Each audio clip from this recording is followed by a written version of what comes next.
L said, you motherfuckers is fine as hell. I can't take it. L. Yeah. L, you fine as hell. You watching this right now. L, you see me looking at you, looking at me, looking at you. What's up, girl? It's just different.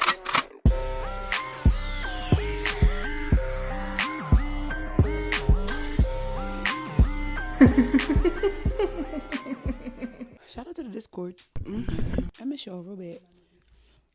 I miss y'all real fucking bad. Why is she so far away? I know. Yeah. What it is, dummy. Welcome to another episode of Faded and Evolving with your hostess is Natasha. Yeah. I'm Chakras. Hi. I feel like that was my grown woman voice. Don't get used to hearing that. I feel like, did you hear like the octave difference? No? Embrace it.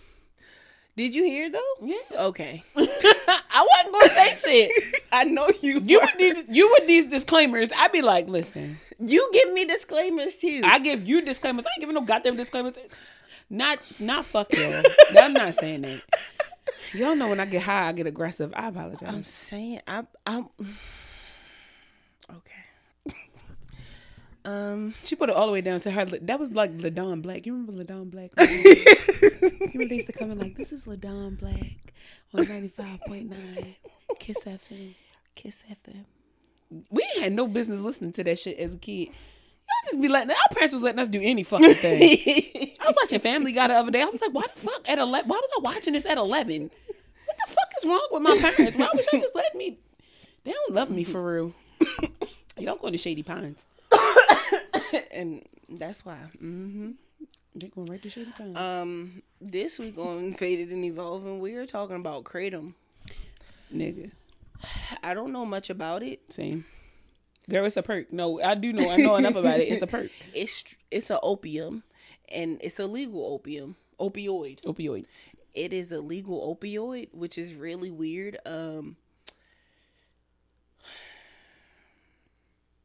Okay. How did we get here? All right. You explain the story, because I don't. So I don't feel like it. we were having a conversation because a mutual of ours was talking about how she had taken a product from Cheech and Chong's, and at first I thought it was myrcene. Like I thought it was just a really like deep concentrated terpene. It was just like a terpene tablet or something. I thought it was like an edible or something, like a nighttime. So when she looked it up and you found that it said what? 7 or something? 7-OH. And when I looked it up, it just said Kratom, like flat the fuck out.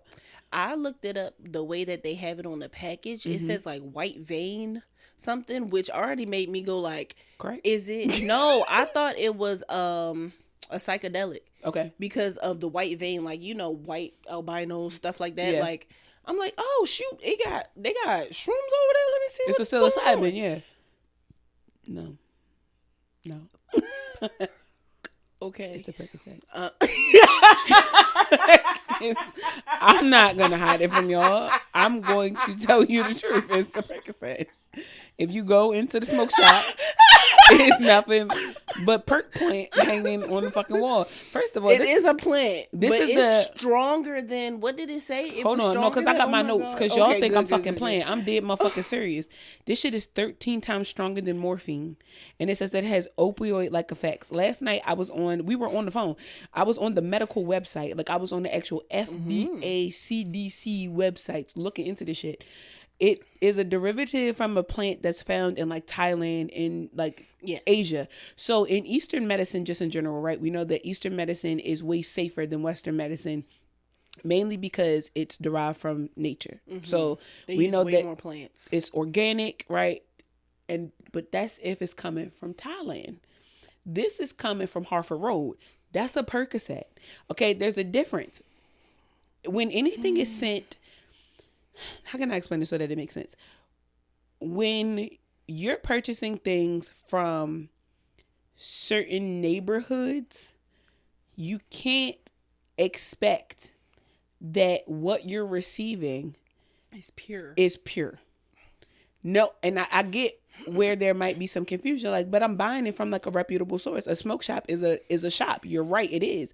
But a smoke shop cannot sell marijuana. They can't. By law, they can't. They have to sell derivatives of marijuana. So TCHAs, Delta D8s, 8, Delta 9, CBD, Delta 10. Those things. Mm-hmm. THCA sometimes too, which is weed. They're stupid. I hate to bust the bubble. THCA and turns into regular THC when it's heated. Second thing is D10 is just D9. It's no, but you can't legally sell marijuana in a smoke shop. And Kratom within itself, Delta 8 is, which is weird because it's like Delta 9 is very strong, like it's very close to THCA, but Delta 8 is like not. Delta 8 Delta 8 has a. It gives me a headache. It reminds me of hookah for real. It's like a hookah smoke. You're only high for like 12 minutes. And it's a weird high. And it's a gross high. It's not a regular high. Like, I feel like... It's a really gross high, in my opinion. It's not fun. I've never done Kratom. I have no intentions on doing Kratom. But it was making our mutual friend sweat. Yes. It was a Percocet. Now, and I'm not telling you not to try it. I'm not saying... Because honestly, in the research that I did... It turned me off completely. It has a higher potency than morphine. I'm not taking it. And I don't know what this other thing is, now, so I'm not going to say it. While I do feel like this could be a great alternative to the actual opioids that are being prescribed, I am not 100% sure that, one, this is the best thing to be giving people who already have an addiction. And two, I don't know what the health benefits are and what the side effects would be for somebody who has suffered like trauma, right, to their bones or their body. Does this affect like healing times? Does this affect like, you know, if you have a blood disorder, does this affect people with autoimmune disease? I was reading something last night that says that you can't take bupropion, which is a mental health medication, SSRI, and you can't take so it was like something as simple as like aspirin or something like that. Regular stuff with like you can't take NSAIDs. It was something NSAIDs with SSRI. Yeah, it was something. So again, one, people who are already addicted to shit, this could be concerned. It's 13 times stronger than the shit most people are already addicted to. And then, again, not knowing how this is going to interact medicinally with Western medicine. This shit is not cut, you know, straight from Thailand, manufactured or packaged, and then, you know, sent to a manufacturer over here. That's not the case. Something's happening between the harvesting of the plant and its actual like production before it gets into a bag, and then it even gets into those smoke shops. And again, these are not the most affluent of neighborhoods. If it ain't no Whole Foods nearby, you should never expect that the shit is going to be cut pure. And that's, it might sound like I'm being a pessimist. You have to be realistic. They don't want niggas smoking up the weed anyway. Yeah. Which is why niggas keep going to jail for it, but the white people keep getting the open dispensaries. I'm gonna mind my business. Just be cautious of what you take. In general,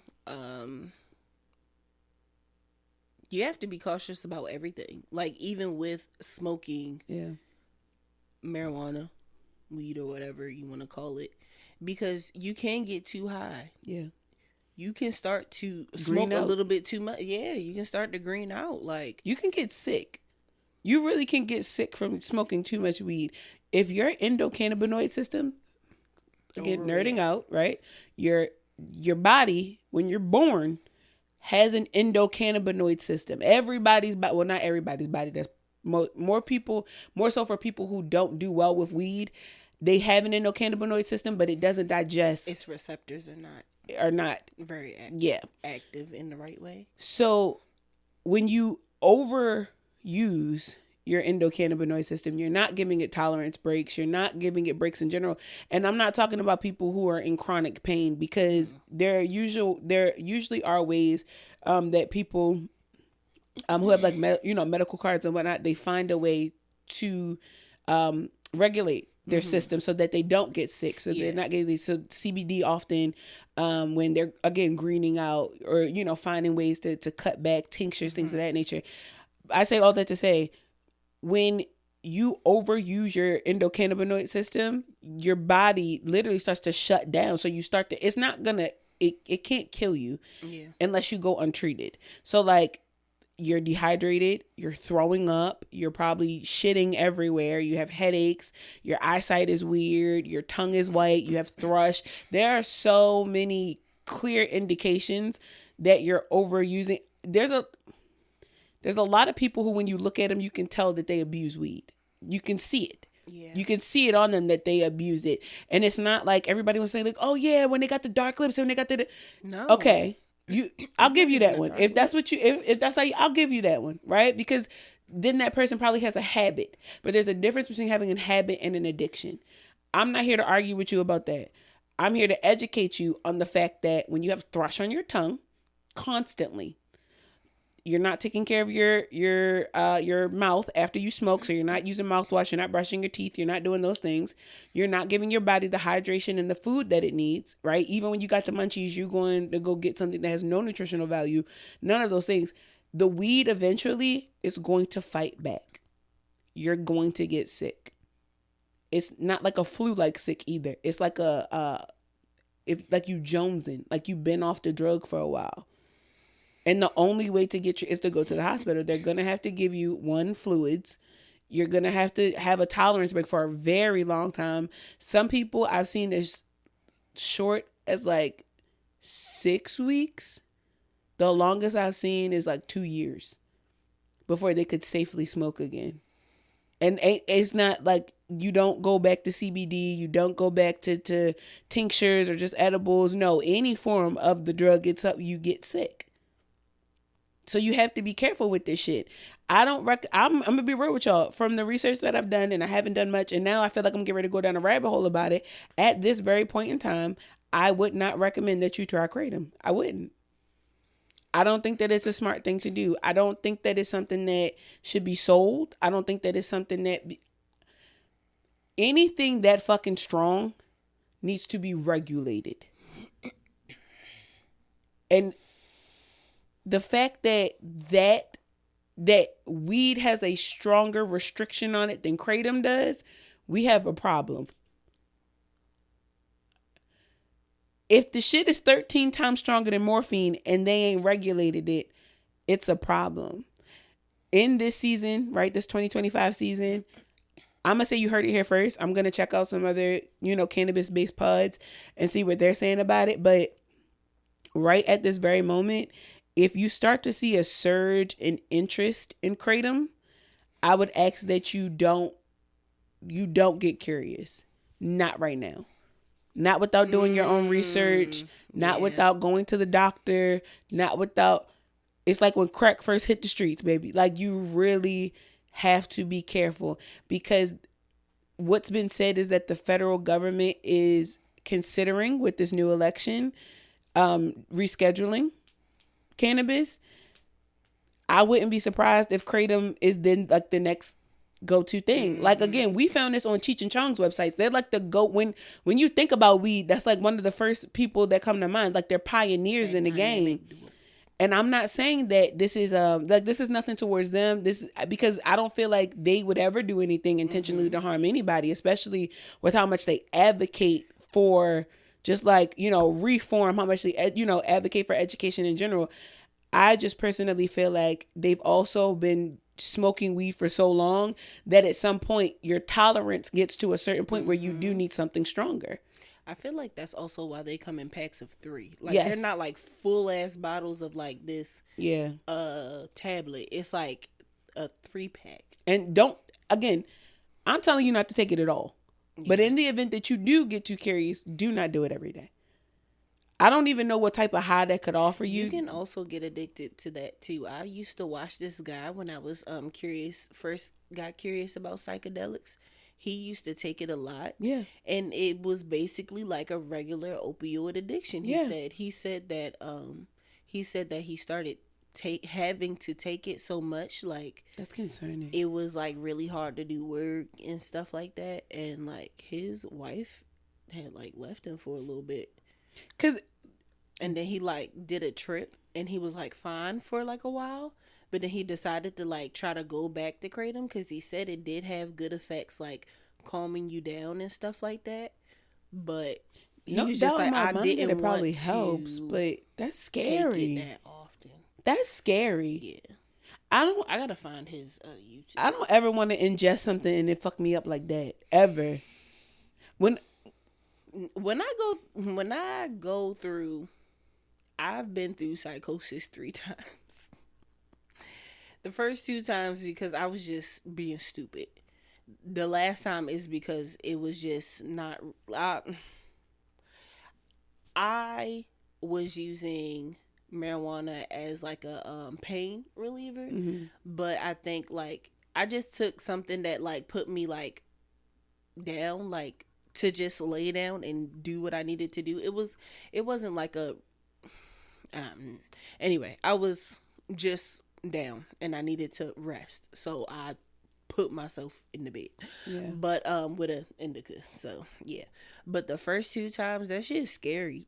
So like, just think about like what Kratom could possibly do. I feel like when you think about doing any type of substance, you have to do your own research, and that's literally why I'm still smoking, because I did my own research. I make sure that I'm taking not more than what I need to for my body. Like, I know how to regulate it. Oh, true. There's a right, like there's a difference when you're just doing the research, and there's another thing when you go talk to the scientists, when you talk to the cultivators, when you talk to like the management teams and the boards. Maryland is a newly regulated state. We're a newly recreational state. We're a newly recreational state. So our board is a new board. Our board of directors is a new board of directors. We have hospitals like Johns Hopkins Hospital, St. Joseph Hospital. We have Shepherd Pratt, which is one of like the most well-known mental institutions in the nation. Like, there are Maryland, DC, Virginia. It's a very prominent area, right? This is where a lot of studies and shit happen because we're so close to the White House. You gotta know the shit for yourself, but then you gotta know the shit for everybody else too. When you do the type of shit that we do, right? Like, I do drugs daily. I smoke weed. It's a daily occurrence for me. But I am intuitive enough with my body. I get the scans done. I do the research. One, before I ingest any flower, what is this? What's in this? What is this supposed to look like? What are the terpenes in it? I know what terpenes work for my body, what don't. I know that I'm anemic. I know these things, right? Based on certifications, when I'm getting it from certain growers, right? Because you're going to your dispensaries, or even if you're getting it from your local, like your neighborhood pharmacist, ask that nigga, like, who you caught from, and then who did that nigga caught from? You want to make sure that your shit ain't laced. You want to make sure that it ain't nothing in your shit. When you get it, you need to go look and figure out what this flower commonly looks like. You see what I'm saying? Like, you don't just go smoking anything. Don't just go doing any kind of drugs. Go get, and it sounds crazy, but go get some type of certification. And if you can't get a certification, go talk to somebody that's in a space of education, right? That knows more than you about the plant before you just go eating shit, before you just go rolling up and smoking shit. You have to be careful about what you put in your body. It's your body, yo. It's your body. It's yours. And it's the only one you get. And you gonna fuck it up over some flour? Like, it's not worth it. It's not worth it. When you think about how many people get addicted to marijuana, the number doesn't seem big because people don't consider it. But when you have something like this, that's gonna hit the streets. It's already hit the streets. I don't know too many people that's doing it. But when a mutual of ours, who, although we're not close, I do care about deeply. I don't want anybody coming into contact with this shit and not knowing what to do. Thankfully, she's highly educated, well-skilled, and knowledgeable that she knew what to do. But nonetheless, imagine if you didn't. You see what I'm saying? Like, imagine if she wasn't well versed, right? Whether the streets taught her, whether a book taught her, whatever. Like, you, again, like I said, if you can't get a certification, just get knowledgeable about what you're putting in your body. This Kratom shit is no joke. It's just like when K2 first hit the streets. I was thinking that earlier. When K2 first hit the gas stations, niggas was on so it. hard. Because when you couldn't get in touch with your plug, you could go to the gas station and get you something that was still, it would guarantee you damn near the same high. I've never done K2. Once I heard that it was making niggas bark and shit, and it had niggas eating faces and all shit. You got to do is tell me one horror like story, and man. I'm not fucking with it no more. You out here acting like Florida man in Baltimore? Absolutely not. When I first, like, horror stories from weed, I remember my dad said he smoked Love Boat for the first time. That was the laced weed. So my father said he was on top of the motherfucking monkey bars, just up that bitch, just looking up at the stars. But he was up there for hours. Oh, okay. I was about to say, that sounds like something else. No, this nigga said he was up there for hours, unaware that he was on top of the monkey bars. Like, when he came to, he was on top of the monkey bars. You see what I'm saying? Shit. That wasn't enough to scare me from trying weed. That was enough to scare me from trying laced weed. So if somebody came to me and was like, yo, smoke Love Boat, I don't want that shit. You see what I'm saying? A lot. I don't want that shit. There are a good handful of people that willingly smoke laced weed. On purpose. Same thing with grabber. I don't know what the fuck y'all are trying to, like, what you're trying to do. If you have to stretch your weed, you need to stop smoking it. At that point you have an addiction. You don't have a habit. Tobacco, smoke tobacco alongside it. And like, literally, like, smoke a cigarette and then smoke the weed. Like, don't mix that together. It's not. You can do what you want. It's not healthy. It's just not healthy to be mixing those two things together. And I know you probably saying, like, well, what's the difference if I'm ingesting them separately, right? You know where you got the flower from. You don't 100% know. Do you know what's in grabber? I don't know what's in grabber. So educate me. It's supposed to be tobacco leaves. How can you guarantee that? I said it's supposed to. You see what I'm saying? Like, the package is all fucking, bright and all kinds of colory and all kinds of bullshit. It tastes like birthday cake and blueberry juice and all that. I've never seen those. All that, get some terpenes. Drip, drip, drip, drip, drip. And smoke your shit. I've never seen them flavored. Flavored grabber. I've seen flavored grabber in, like, every gas station. Banana, birthday cake, what they got, Russian cream. I don't go into those. Okay, so that reminds me of what's the cigarillos? Yes. That's, so I'm feeling like that's literally like whatever is in Rellos. That's the stuffing for Rellos. Think about people who were smoking Rellos.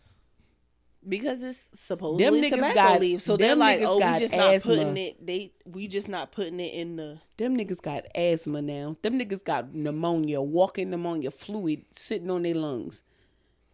You should listen. And again, I'm not shading, but you should not be smoking blunts with tobacco leaves anyway. Go get you a leaf. Go get you a perilla leaf. Go get you a mango leaf. Go get you some hemp.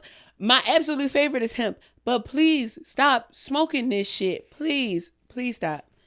It's laced. If you wanted to burn, just get a it's laced. Palm for real. And again, this is not it's not a fear mongering thing. It's not to scare anybody.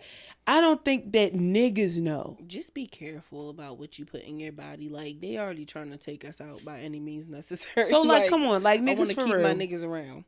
I want my niggas, and I want my niggas to be able to smoke and be cool with it, like peace, to be smoking this and to still have a certain quality of life. Trying to find the next high is really putting you up there with a lot of people that are addicts. It's possible to get addicted, bro. It's possible, but there's also ways for you to be able to cut back without having to cut yourself off completely. But it's gonna take a certain level of self-discipline. If you start smoking that Kratom shit, I fear that you won't be able to come back from that. That's just me being so fucking for real. I don't recommend it. And again, this is from the little bit of research that I've done, but those numbers are concerning. It is scary. And I've never really seen a black person do Kratom.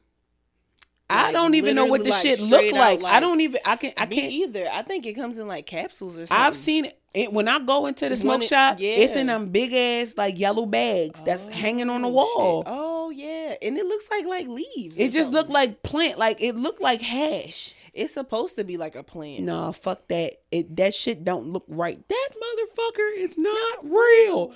That shit don't look right.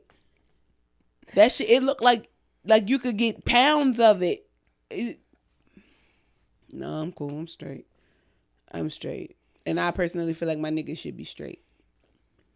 I don't, again, with a little bit of research that I've done, the numbers are concerning. I don't recommend it. And even with me saying it comes from a plant, cocaine comes from a plant too. So just saying, like. And we just told you that you could get addicted to marijuana. Everything has to be done in moderation. So if you want to do your cocaine in moderation, if you want to do crack in moderation, listen, I can't tell you what to do with your life. I'm just telling you that this shit seems fairly new and a little concerning. Because why is it in the black smoke shops? In the black areas? I've never seen that shit until now. Like when we up Towson, when we up the right, it makes I don't sense be seeing when I see it out that way. No, I see it out that way. I see it out Columbia. I've seen it more so like in the. I see it more in the college areas. But again, that's what I'm saying. Like, they willing to try anything. And look how the fuck they be turning out. They want them to have high student debt anyway. Shit. Okay. Don't do drugs, kids. And if you're gonna do drugs, make sure you know what kind of drugs you're taking. Get them from a reliable source. Yeah, and see if you double check the reliable source. And see if you can continue with that reliable source. Always have a backup, right, in case your man's ever run out. But like, if you gonna cop from 1, 2, I'll even say 3 people. You feel me? If you want to have a plan A, a plan B, and a plan C, that's cool. But just make sure you know that what you're smoking is decent shit. And I don't want to say good shit because that usually means like it give you a pretty decent high. Just make sure what you're smoking is like legitimate. How about that? Like some legitimate flower. Make sure that tinctures are legitimate, edibles legitimate. You should not be getting sick off your edibles. You shouldn't. You shouldn't be getting psychosis off your edibles. You shouldn't. That's literally if you're developing psychosis off your edibles, was off of an edible. If you develop psychosis off of an edible, it's too much THC. That's all it is. That was the first and second time. That's all it is. It's the just second time was that 40 milligram. You overstimulated. A melatonin. I think mixed with melatonin. That's what really made it like You mixed it with melatonin? It was a Betty's Eddies. But you mixed it with... No, it has melatonin in the edible. Well, friend, you have low cortisol levels. You shouldn't have had that much running through your body anyway. So you see what I'm saying? But you see how you know that you want to do shit again? Because then I looked at the package and I was like, damn. Some people chase that. You see what I'm saying? They're like, we going for a ride. Stop doing that. The last time it was... Stop doing that. One morning you going to wake up and you're not going to remember how to read. Stop. Or you going to think you woke up and you going to be dead for real. Because some people, they go into psychosis and they stop breathing. Out. It's not like you, it's not, No, I mean people are like stuck in psychosis and then decide to off themselves. I'm saying you go to sleep and then your brain stays asleep and then your body starts to shut down. You get into a coma. So stop. That's what y'all gotta stop just doing shit. Your body is like, I'm so fucking relaxed right now, bro. And you be too fucking relaxed. And now you shitting on yourself because you lost control of your bowels. Now you're a fucking vegetable. And the only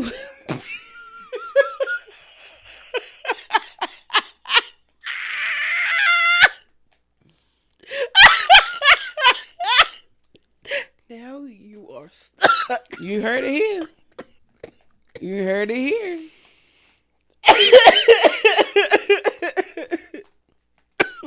I said what I said.